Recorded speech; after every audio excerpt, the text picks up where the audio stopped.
dear, oh my. Will you look at that? 10 o'clock, and the shop not open yet.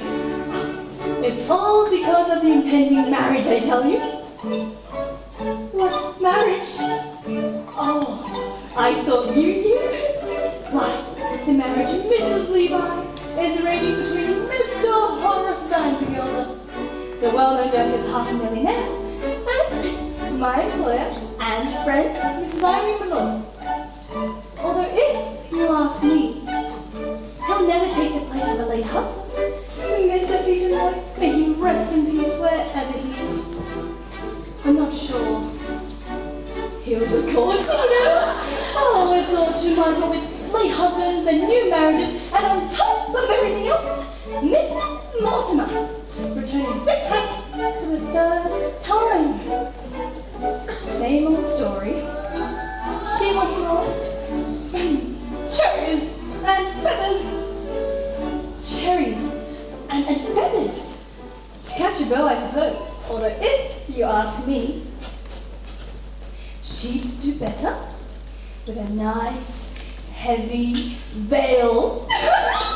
I told her ribbons down our back is what we'll be wearing this summer if we want to catch a gentleman's eye. But she'd have none of it. Cherries and feathers she wants. On today of all days, when that poor dear sweet Mrs. Malloy has enough on her mind. What with what, Spinny? With the door. It's stuck. It's stuck? Then push!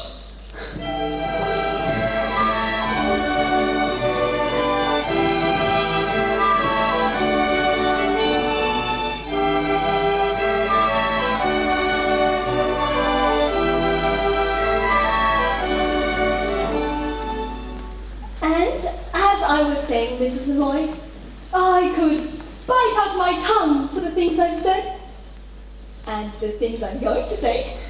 But as long as I've gone this far, I might as well go all the way. Mrs. Malloy. Why? Oh, say it, Minnie. Why have I decided to marry Horace Vandergelder? Oh, Mrs. Malloy, I didn't ask you that. I would rather die on the rack than ask you such a personal question. But as long as you did bring it up. I am marrying Horace Vandergelder for one reason and one reason alone, Minnie. To get away from the millinery business. I hate hats. Oh, Mrs. Malloy! And I can no longer stand being suspected for being a wicked woman with nothing to show for it. Mrs. Malloy! Don't protest, Minnie. All millineresses are suspected of being wicked women. That's why I can go into restaurants or balls or theatres. Oh, that's all the proof they need. Take my words for it, Minnie. Either I marry Horace Vandergelder, or I bring out this place like a fire engine. Oh, not Miss Mortimer again. Miss Mortimer. I'll take care of it. No, Minnie. Leave us be. You can make another hat for Miss Mortimer if you like. I'm wearing this one myself. Mrs. Malloy, you can't! You're a widow. And that hat. Well, it's provocative, that's what. Is this Minnie?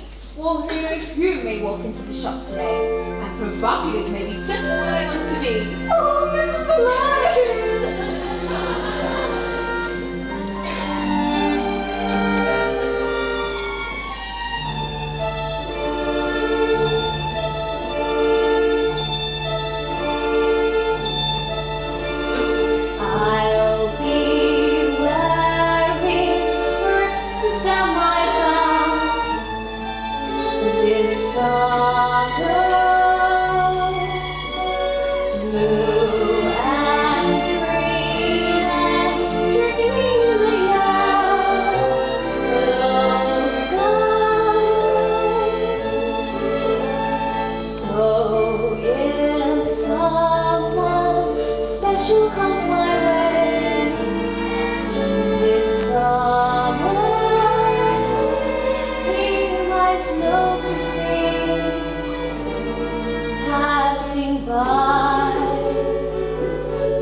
a gentleman's eye, and he might smile and take me by the hand this summer,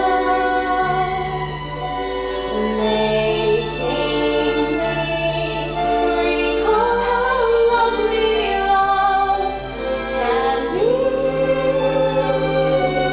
And so I will proudly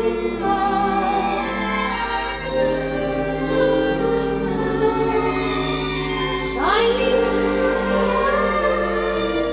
that he might notice me.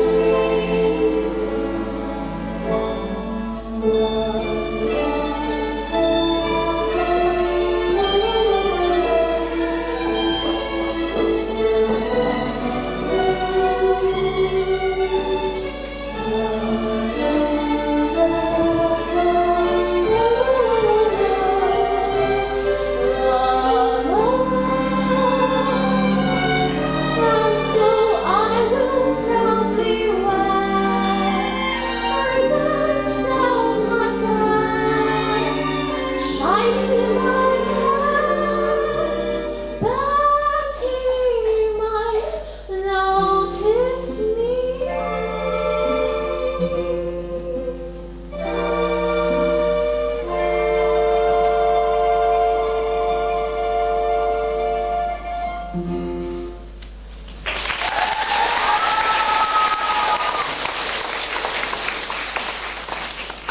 Mrs. Malloy? Wild horses couldn't make me answer this next question I'm about to ask, but I'm going to ask it anyhow. Mrs. Malloy, do you love Horace Van de Gelder? No, Minnie, I don't. Peter Malloy, God rest him, was my share of love, and I'm not saying I was shortchanged. Once is enough for a woman as long as it's true love, and it was that. Minnie, look! There's two men staring at the shop! Men? Why do you believe they mean to come in here? Men in the shop? Oh, Mrs. Malloy, whatever shall we do? Do? Why, flirt with them, of course. I'll give you the short one. Oh, Mrs. Malloy, and you with all that talk about love and... Love enough I've had, Minnie. It's a bit of adventure I could do with now.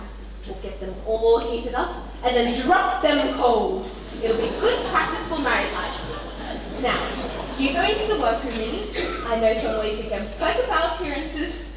Besides, a bit of a wait will only make them more nervous and easier for us to... If you say vampire, I'll scream. Vampire! And so I'll try to make it easier to find me in the stillness of July, because a breeze might stir a rainbow up behind me that might happen to catch a gentleman's eye. Oh, Minnie, we'll get an adventure out of this yet!